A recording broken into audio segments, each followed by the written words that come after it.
Uh,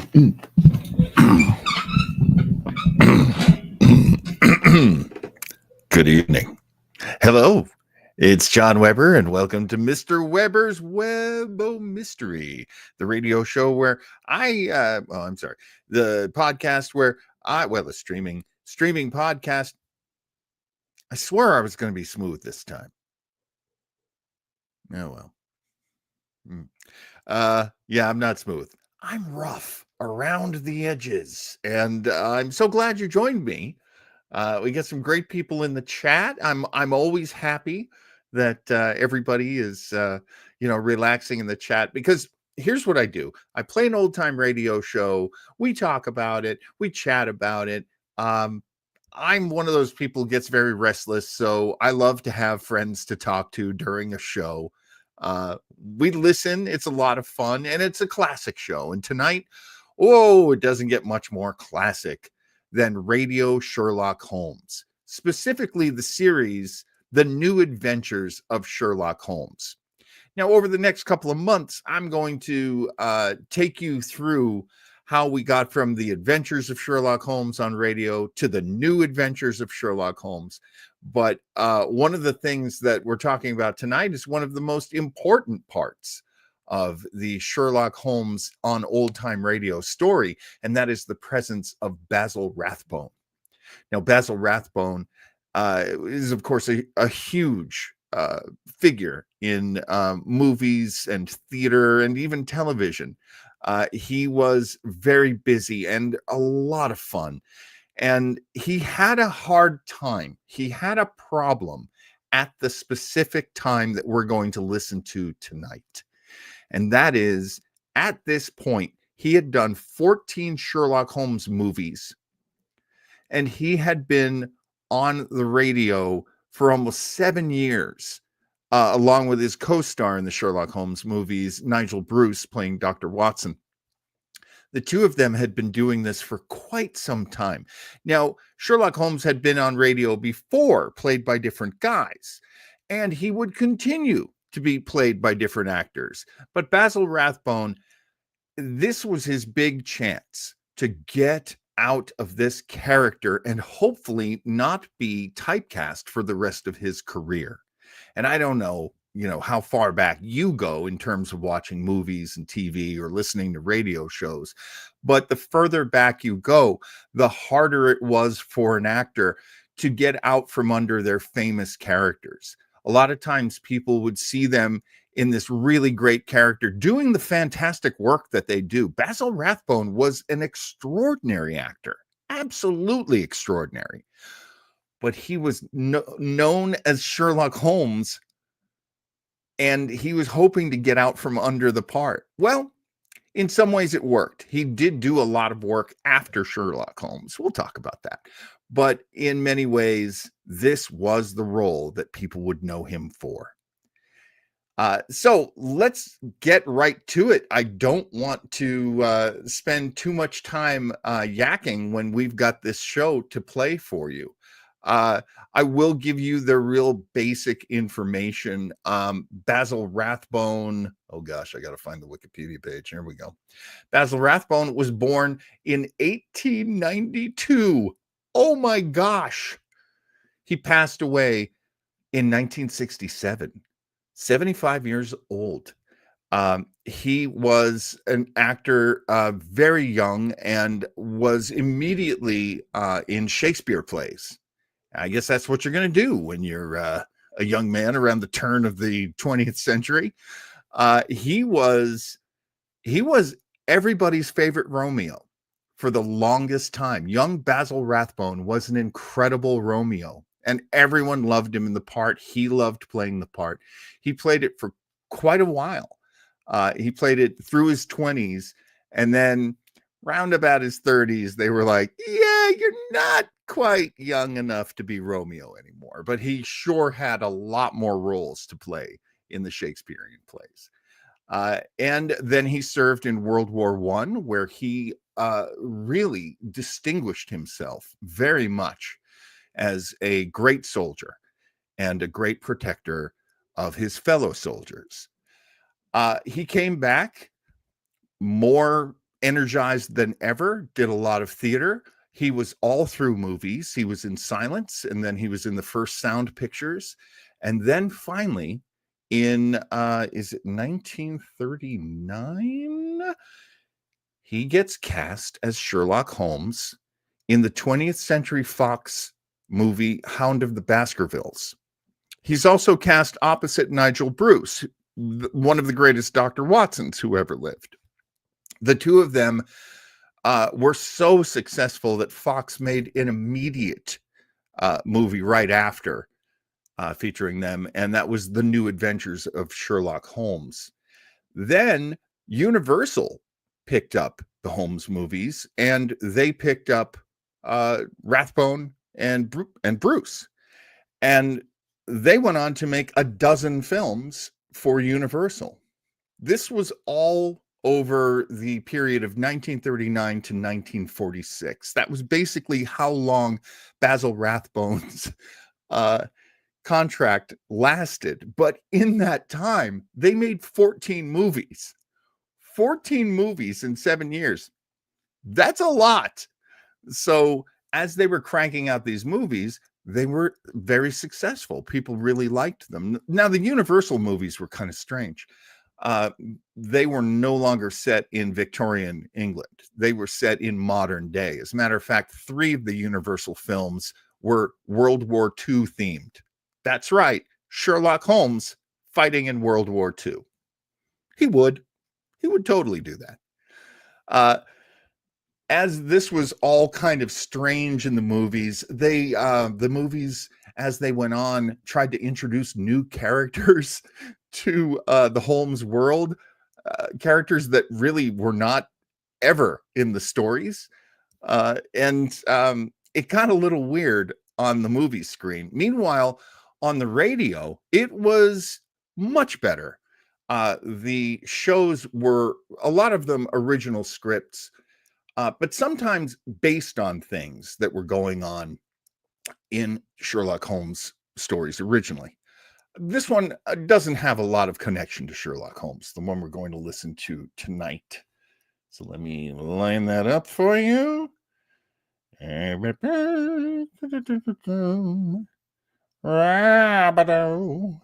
All righty.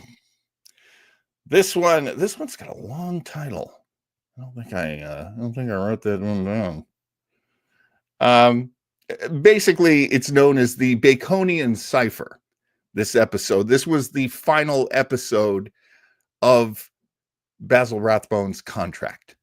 He basically finished this show, and then the following week, his final Sherlock Holmes movie debuted, Dressed to Kill, 1947.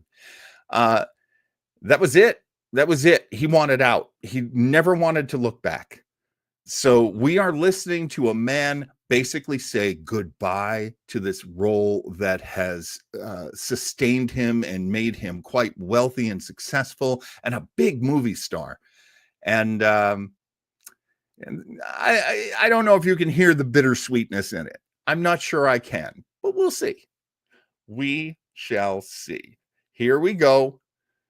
Basil Rathbone's final episode of his radio show, The New Adventures of Sherlock Holmes. And let's enjoy some Petri wine. Petri wine brings you Basil Rathbone and Nigel.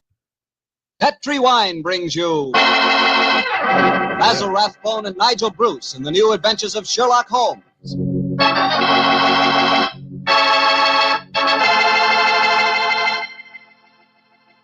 The Petri family, the family that took time to bring you good wine, invite you to listen to Dr. Watson tell us another exciting adventure he shared with his old friend, that master detective, Sherlock Holmes.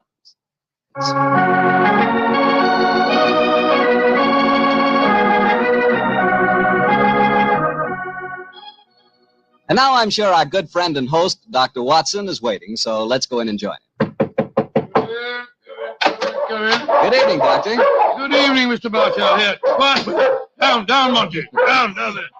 The dogs seem very pleased with themselves tonight. Did they have a good day? Yes, the 3 of us did, my boy. I took a 7-iron and some old golf balls on the beach this afternoon.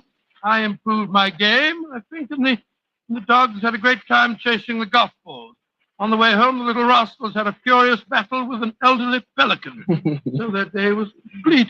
I'll have to join you on one of your afternoon strolls, Doctor. You and the dog seem to have so much Oh, I fun. must be big glad of your company, Mr. Bartell. Well, throw up your usual chair, and I'll get on with tonight's Sherlock Holmes adventure. Doctor, from the hints you gave us last week, I guess a Frenchman played a prominent part in the story. Yes, Mr. Bartell, he certainly did. His name was Francois Lavia, and he was a detective of some note in his own country. At the time my story begins, it was in 1889 to be exact, Lavia had come over to London to discuss with Holmes the difficulties in translating some of his monographs into the French language. At this particular time, I was in the early days of my marriage, Mr. Bartell, and this fact combined with busy practice meant that I saw very little of my old friend. He must have missed you, Doctor. Oh, I think he did, though, of course, he'd never admit the fact, but to get on with the story.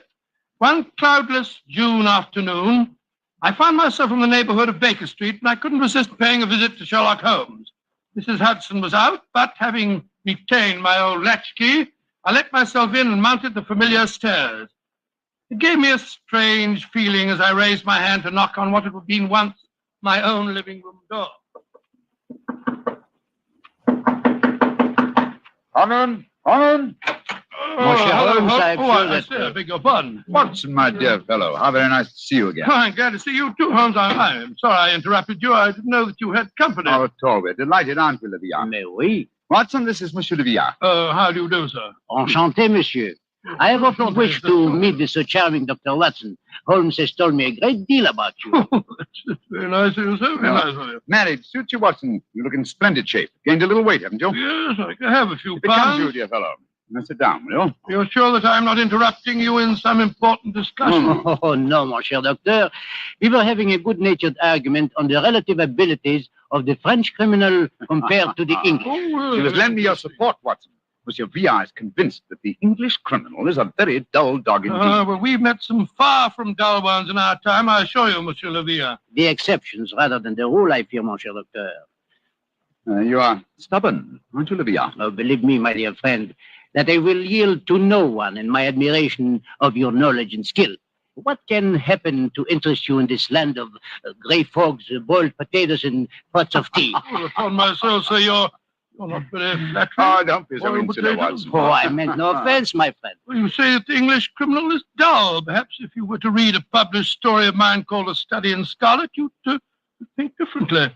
It tells of a very exciting adventure that Holmes and I had together.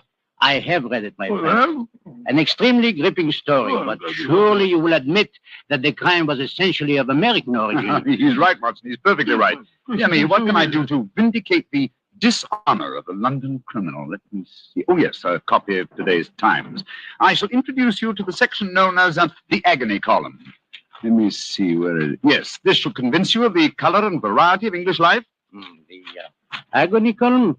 It sounds most painful. What is it, Ray? personal column that is liable to contain anything from a lover's frantic appeal to his lady love to a ransom note. In my profession, I've frequently found it invaluable as a medium for contacting the underworld. Ah, yes, here we are. Oh, dear me, dear me. Today's column seems rather uninspired, I'm afraid. May I examine it? Yes, of course, here you are. Merci. If the lady who helped my little boy across the road at the corner of Threadneedle Street and High Auburn last Wednesday at 4 will get in touch with box 845, she will learn of something to her advantage. If it can be more colorful than that in Paris, my friends. I think we can do better than that, too. Yeah. Look at this, will you? The printer must have been half asleep when he set up the type for this advertisement. Will any gentleman interested in discussing cryptography and cipher writing please communicate with Box X QL696, the time. Why, I fail to find this message any more stirring than the preceding one. You notice the execrable printing, don't you? Indeed, I do. It is all mixed up. The first word, will, starts with a capital W and a capital I. The second word, any, starts with a small a, and then has a capital N and Y. It is a shocking example of typography. And when it occurs in a paper noted for its excellence in typesetting, one realizes that this is no mistake. What do you mean, huh? This is undoubtedly a code message. Oh, come now, my friend. I defy even you to make a mystery out of a printer's negligence. I accept your challenge, my dear Leviat. If you recall, the Baconian bilateral cipher depends upon the use of two sizes of type. If we group the letters in units of 5, the arrangements of small and capital letters within the groups should give us the message. Let me see now. 2 capital letters followed by 3 small. Gives us the letter H. Then 2 capitals, 1 small, and 2 capitals. Yes, anyway, that gives us E. I still think you are trying to make an adventure out of a mere printing accident. No mere printing accident could so readily fall into one of the great traditional ciphers. Now, let's go on with it. This message reads H-E-L, H-E-L-P, help, Q, U-I-L, help, quilter, help, quilter, E-M-E-L-M, Elms, help, quilter, Elms, P-E-N, Penge, help, quilter, Elms, Penge. Help, Quilter, Elms, Penge. What does that mean? Well, presumably that a man named Quilter, who lives at a house called the Elms in the village of Penge, needs help. Ah, I see it now. A helpless victim held prisoner. He smuggles out this message as a harmless personal with strict instructions that will be printed in this art form. He knows that the amateurs of cryptography to whom it is addressed will decipher his call for help. Voila. And, Sylvia, you seem ready to grant that adventure can exist in London. The advantage, my dear After all. Watson, of a more mercurial temperament than we Englishmen possess. Well, Livia, what about it?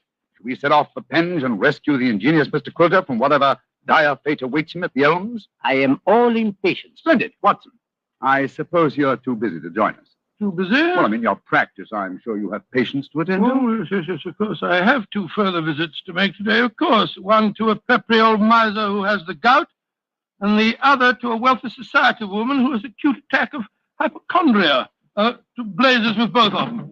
I'm coming with you, Holmes, if you want me. Bravo, Watson, bravo. Then grab your hat and coat. The game's afoot.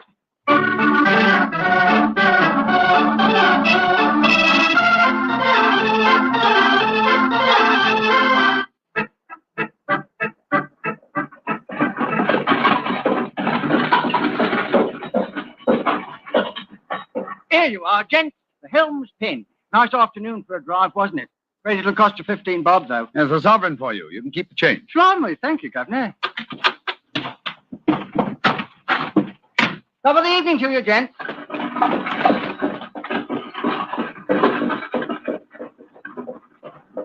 So this is the Elms, eh? It's quite a bit of land for such a modest neighborhood. To call it the Elms seems remarkably inappropriate.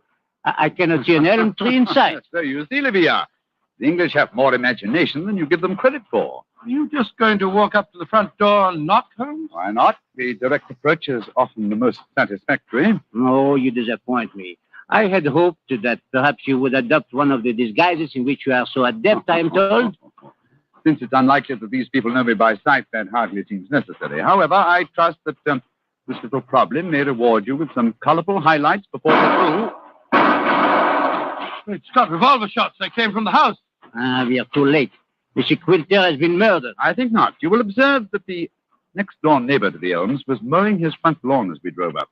He's still engaged in the same occupation. Obviously, revolver shots attract little attention in this vicinity. Mon Dieu, you mean that violence and sudden death are so common that they do not attract even passing interest? Oh, no, Livia. Even the British are not that phlegmatic. Then what is the answer to those shots, Holmes? That some member of this household is addicted to pistol practice. The fact that a shooting target is nailed to the back of the fence over there would further support the theory. That's rather ominous, in my opinion. Well, here we are at the front door. Let's keep our wits about us anyway. Are you carrying a revolver, Dr. Watson? No, only a stethoscope. I'm afraid I was prepared for sickness when I left the house today and not for crime. I, too, am unarmed. How about you, Monsieur Holmes? Only a magnifying glass, I'm afraid. Hardly a lethal weapon.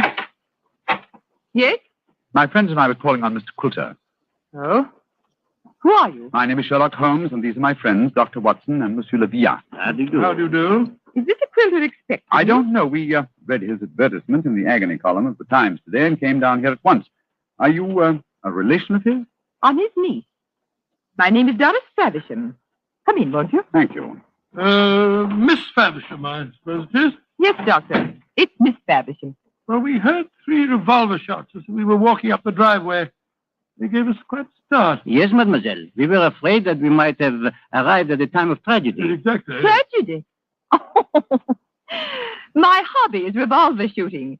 I was doing some target practice in the back garden as you arrived. Revolver shooting, Miss Faversham. Oh, that's very interesting. I flatter myself that I'm something of a marksman myself. Really? Mm-hmm. Well, perhaps we can have a match.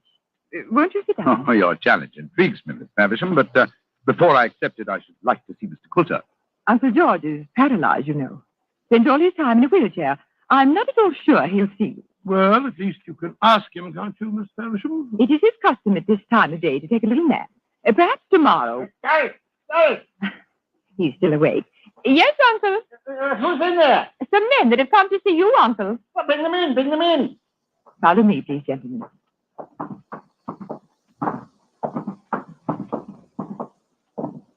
Uncle, this is Mr. Sherlock Holmes, Dr. Watson, and Monsieur Levia. Levia. How do you do? sir? Sherlock Holmes, eh? Took you long enough to decipher my message and get here, didn't it?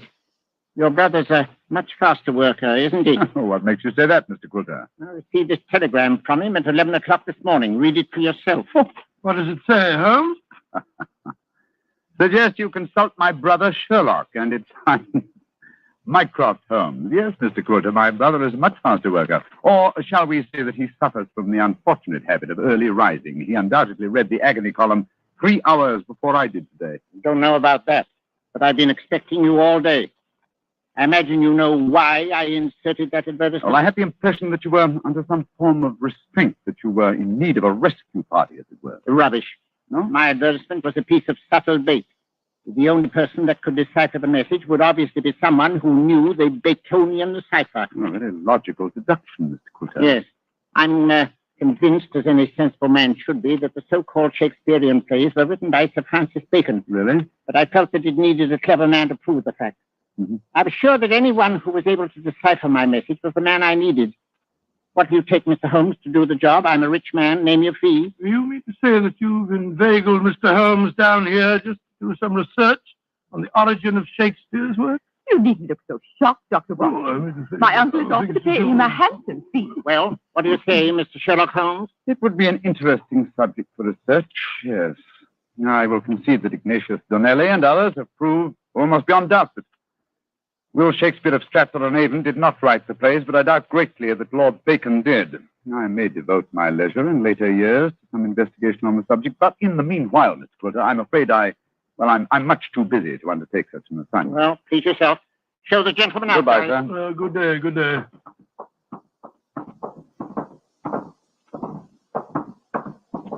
Too bad you had this long drive down here for nothing, Yes, gentlemen. I feel I quite agree. It would seem to me that your uncle has a distinct talent for practical joking, mademoiselle. Uncle? Oh, Uncle never made a joke in his life. Mr. Holmes, now that you're here, perhaps you'd like to indulge in a little shooting match. Thank you, Miss Faversham, but as I told your uncle, I'm a busy man. Good evening to you. Goodbye, gentlemen. Goodbye. Holmes, old fellow, you're losing your touch. You'd never have made a blunder like this if I'd still been with you. It is comforting for an aspiring detective like myself to know that the great Sherlock Holmes is fallible. And am I to assume that I must continue the case alone? What do you mean, continue the case? There isn't one. Quilter's in no danger. He's in desperate danger. What? I'm only afraid I may be too late to save him. But we have just spoken to the man. Oh, no. Did neither of you notice the traces of fresh loam on the boots of that supposedly paralyzed man? Gentlemen, I fear the agony column has led us to murder.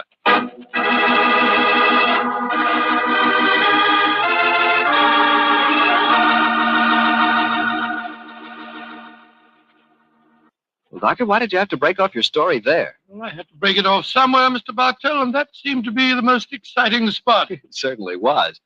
I was convinced that the great Sherlock Holmes had been fooled, for once. What happened next? Well, my boy, needless to remark, we did not get into the cab and go back to London. But let me pick up the story at the same place that I broke it off. As Holmes said... Gentlemen, I fear the agony column has led us to murder. Murder? There was fresh earth on the soles of his boots, you say? Distinct traces, proving that the man in the wheelchair was not And paralyzed. that man, whoever he is, was impersonating Quilter to put us off the track. And the real Quilter may have been killed. I'm afraid so. Let's stop here, shall we, for a moment, while we make our plans. This hedge will hide us from the house in case they're watching from the windows. Now, this isn't a hard picture to reconstruct. There undoubtedly is, or was, a paralyzed Baconian scholar named Quilter.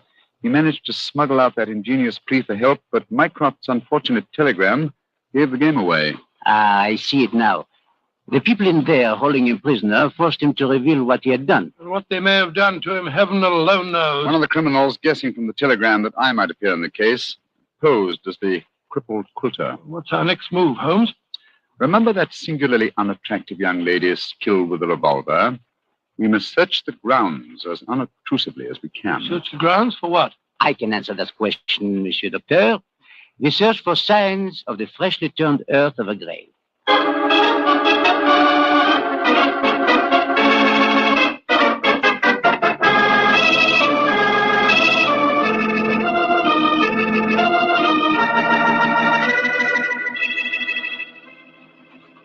Well, we didn't find any traces of the poor devil's corpse, thank heavens. No.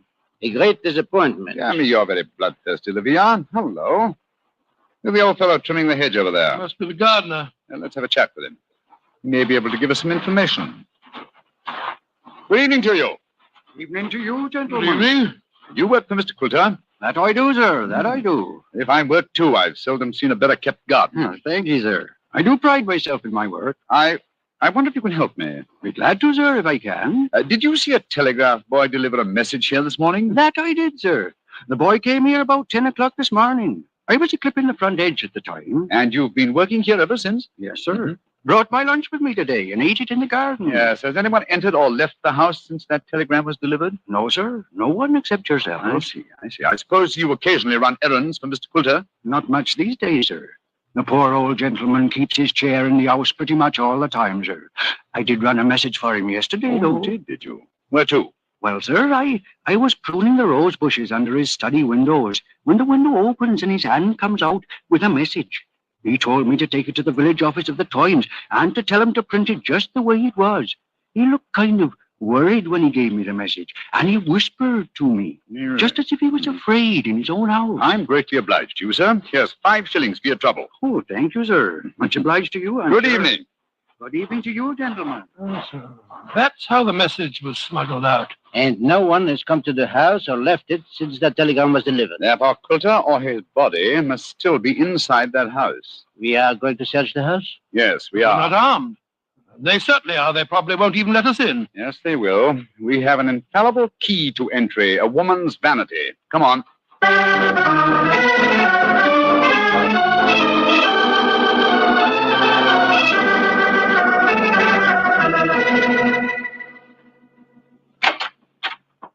Oh, so you came back. I thought you wouldn't be able to resist my challenge to a pistol match, Mr. Holmes. Exactly, Miss Faversham. We had difficulty in finding a cab and decided to take a train back to London. There was an hour's wait, so, well, I thought I'd accept your challenge. Good. Come in. We'll go into the back garden. Don't talk loudly. I think Uncle's asleep in the next Yes. room. Don't bring anyone in here, Doris. I want to sleep. All right, Uncle. This way, gentlemen. If your uncle wants to sleep, it seems an odd sort of lullaby. Should you have a pistol? He's used to that, Doctor.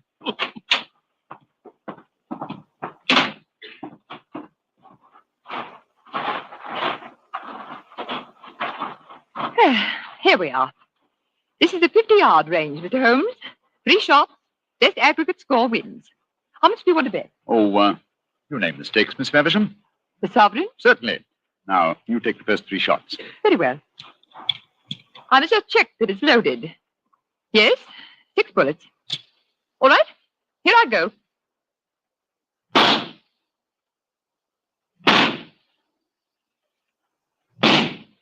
Bravo, Miss Faversham, bravo. Splendid. A bullseye and 2 winners. I can do better. Your turn, Mr. Holmes. Doris, who are these men? Friends of mine. I'll introduce you in a minute, Geoffrey. We're in the middle of a match at the moment. Your turn, Mr. Holmes. Revolver, please. Here you are. Thank you.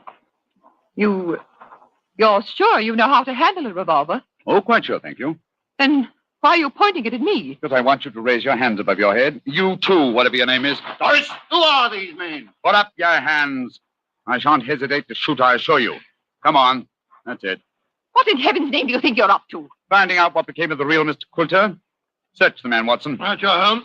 Olivia, Yes, sir. go in the house, will you, and search it? But of course. Oh, this man had a revolver on his hip. Keep him covered with it. Stand still, you. Now, sir, who are you? From your resemblance to the man in the wheelchair that we saw earlier, I should say that you're a member of the same family. They're both relatives of Mr. Quilter. That's right. My name's Davies. I'm from the Australian branch of the family. Relatives, yes. And doubtless you stood to inherit his estate in the event of Coulter's death. You moved in on this defenseless old man, terrorized him, lived off him, and finally found it necessary to destroy him. You're talking absolute rubbish. You're telling the truth and you know it. I can tell by your expression. Move back into the house, both of you. Come on. Keep your hands raised. All right, that's it.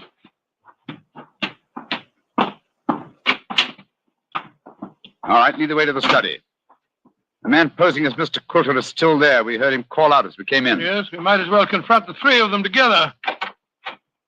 He's still seated in the chair, though he seems to be asleep. Olivia! Yes? Did you find anything? Not a trace of the missing man, Monsieur Holmes. Davies, what did you do with Mr. Coulter? I didn't do anything with him. Of course not. He's sitting there in that Oh, chair. it's no good lying to us. We know that man's an imposter. But this is a fantastic situation. Nobody has left this house since the telegram arrived, and nobody has come to it. And yet Mr. Coulter has vanished. Good Lord, how can he sleep through all this talk? You'd think that he'd been drugged. Olivia, we are idiots.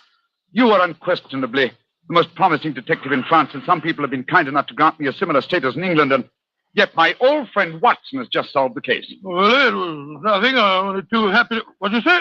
I solved it? Why, how? Listen. Huh? Listen to the breathing of that man in the chair. He has been drugged. There sits the real Mr. Coulter, the persecuted victim who sent a cipher message for help. But the man we spoke to earlier. Was you, Mr. Davies, impersonating Coulter. After you'd received us, you took off your disguise, adopted an Australian accent, and hid your drugged victim by placing him in his own armchair, knowing that would be the last place we'd look for him. They would have kept him here until we've gone and then murdered him. What a devilish plot. What have you got to say for yourselves? It was Jeffrey's idea, not mine. I didn't have anything to do with it. That's a dirty lie. You're in this as much as I am. Oh, it's splendid. Yes, it's really charming. Yes. Please continue the argument, won't you?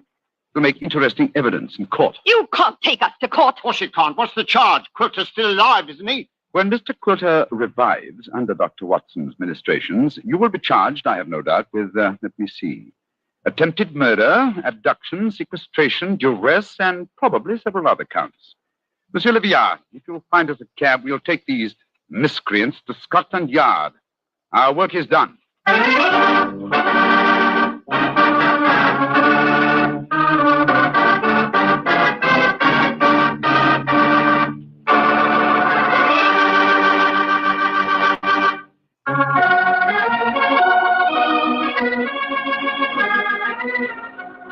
Tonight's Sherlock Holmes adventure was written by Dennis Green and Anthony Boucher and was suggested by an incident in Sir Arthur Conan Doyle's story, The Sign of Four. Music is by Dean Fossler.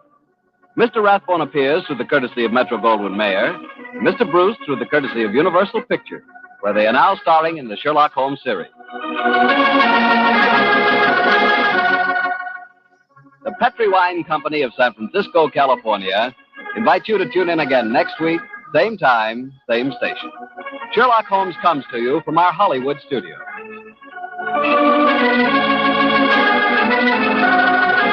This is Harry Bartell saying goodnight for the Petri family. For a solid hour of exciting mystery dramas, listen every Monday on most of these same stations at 8 o'clock to Michael Shayne, followed next week by The Casebook of Gregory Hood. This is the Mutual Broadcasting System.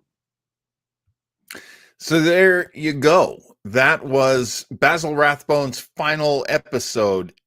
Only 25 and a half minutes, basically. Really a big wham bam thank you, everybody. And that's it. Basil Rathbone is done playing Sherlock Holmes. Or at least he thought so. It was the oh, that's a good question, Raphael. Who did provide the show? Because it was so many different this week. It was I have no idea what this channel is. It's called Your Daily Brew. I've never run into them before, but it was the best sounding copy. So yeah, Your Daily Brew. I'm making sure to give them a like, and what the hell, I'll give them a subscribe as well. In the meantime, I certainly hope that you will consider liking and subscribing. I know I had something here. No, it's not that. It's not that. Hang on. It's this. My channel. Like, subscribe. I don't know if you want to hit the notifications. If you do, go right ahead. I don't usually do that myself. But yeah, that was the show. Have enough daily brews and you'll not know anything. That is true. The sad story to this is that Basil Rathbone wanted to get away from doing Sherlock Holmes as soon as he could because he didn't want to spend his whole life being Sherlock Holmes. Well, too late. I mean, he did get to do many other movies and many other plays, but ultimately, anytime he needed money, and the story goes that his second wife and his third wife they spent a lot of money. That's the story. And so he would have to take jobs that he didn't love. Let's see. One of the jobs came up in the 50s, and it was it was for an exterminator. And so he once again dressed up and played Sherlock Holmes to do a bunch of commercials for an exterminator. I'm sorry. It's good work, and you just take the work wherever you can. I don't want someone sitting here laughing at all the acting jobs that I took. So yeah, I'm sorry. But the guy was doing everything he could. Another thing that he wanted to do was he wanted to avoid doing horror movies. Now, he had been an actor with George Sanders and with Vincent Price very early in the 30s. And they had done horror movies together. And he would look, especially at Vincent Price, and go, oh, what a waste. No, don't do that. Well, of course, in 1963, he's right back to doing horror movies. Small roles, usually, but he's taking it so that he can get work. Now, the interesting thing about him leaving the series was that Petri Wine, of course, the sponsor of the show, wanted very much to keep him. And so, as we were discussing in the chat, they spent a lot of money on this show. They would get really good actors, and they would get plenty of them. They had great sound effects. It was a really good show. Petri Wine could not convince him to stay. And once he left, they lost interest. So what you basically had was a big change in the show after Basil Rathbone left. And the changes were many. One of the things that happened was Petri Wine left. They didn't want to sponsor Sherlock Holmes anymore. And now remember, at this point, Sherlock Holmes had been on radio for 18 years. It had been a big part of the culture. People absolutely loved the Sherlock Holmes movies and the radio shows. They found another sponsor, Kreml Hair Tonic, as good a sponsor as any.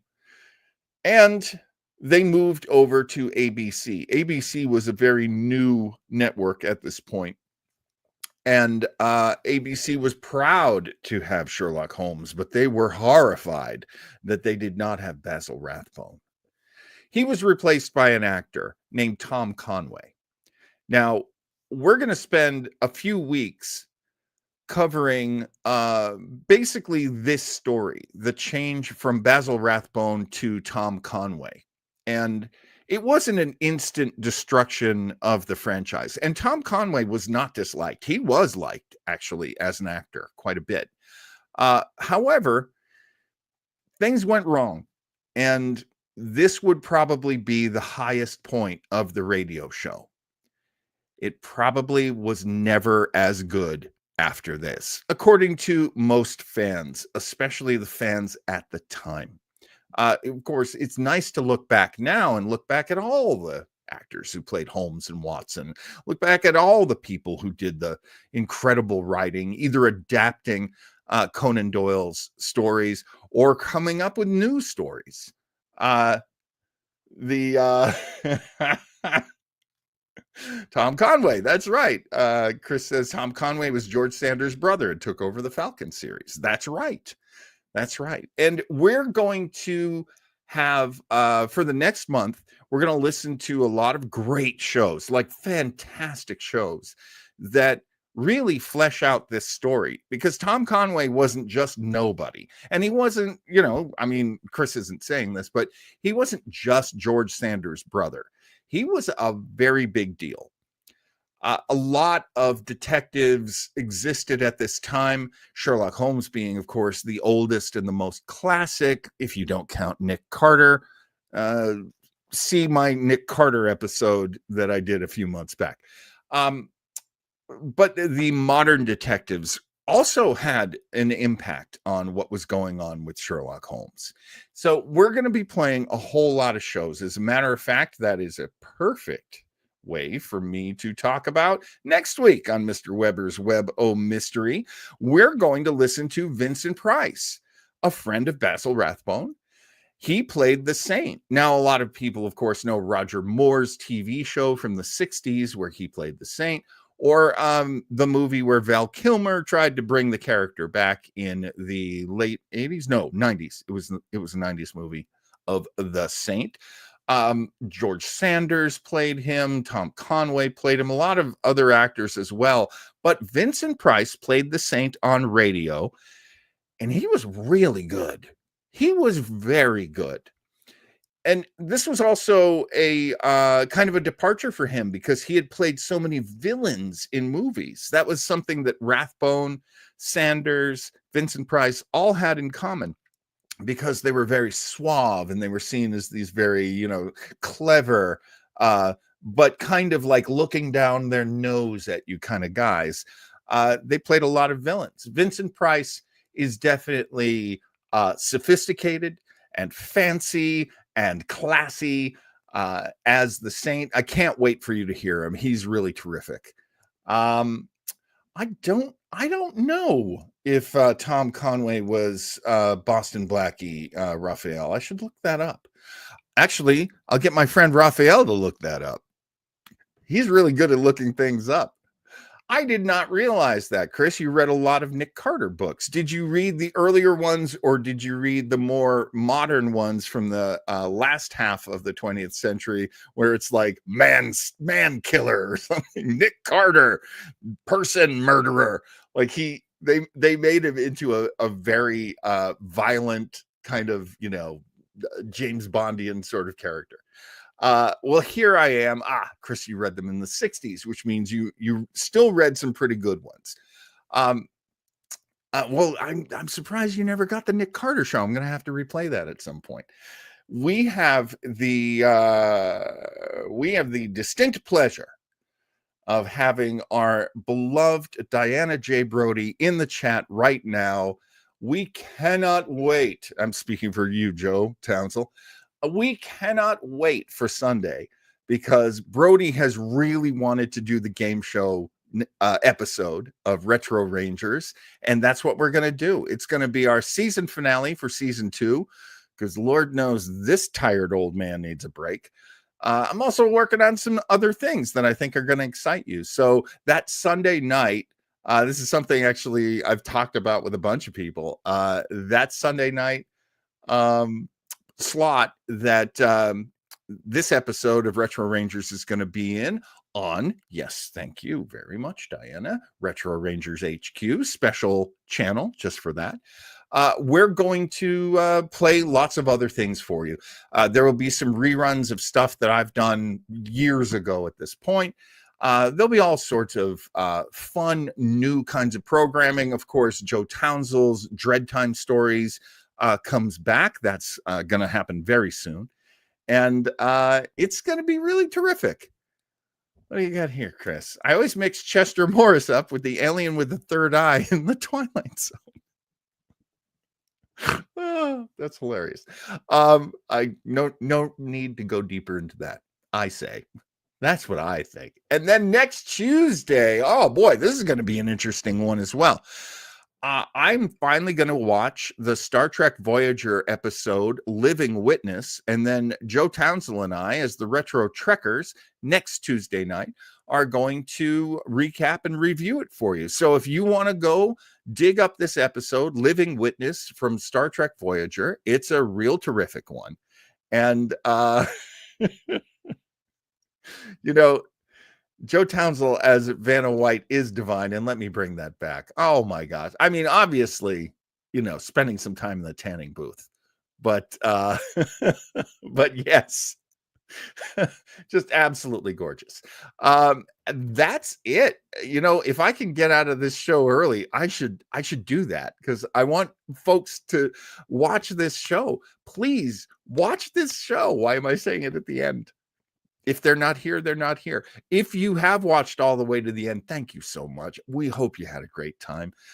Me and the chat are definitely really into this radio shows, and this show's not going into hiatus at all. It's really easy to do. So Weber Internet thingy. The Star Trek image I sent you was very age appropriate. You would have been a toddler when Trek started. I was 3.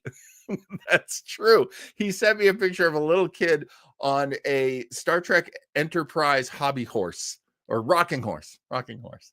And I love that. Well, thank you so much. Thank you for joining me. Thank you for taking this journey with us. I am so excited that we're going from the great Basil Rathbone to the equally great Vincent Price. And I hope we see you next week. Never played the opening theme, did I? Oh, I'm going to do it now.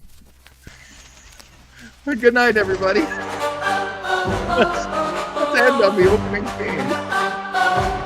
Mr. Weber's Web, oh mystery. Ah. Mr. Weber's Web, oh mystery. Oh, oh, oh. Mr. Weber's Web, oh mystery. Ah. Mr. Weber's Web, oh mystery. Ooh, ooh, ooh.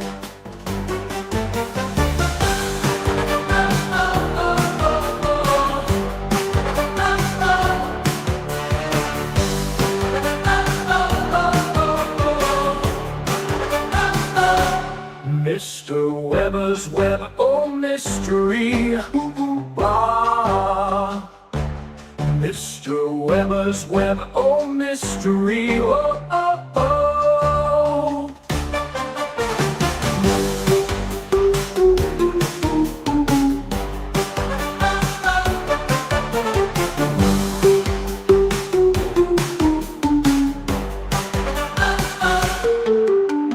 Mr. Weber's Web, oh mystery.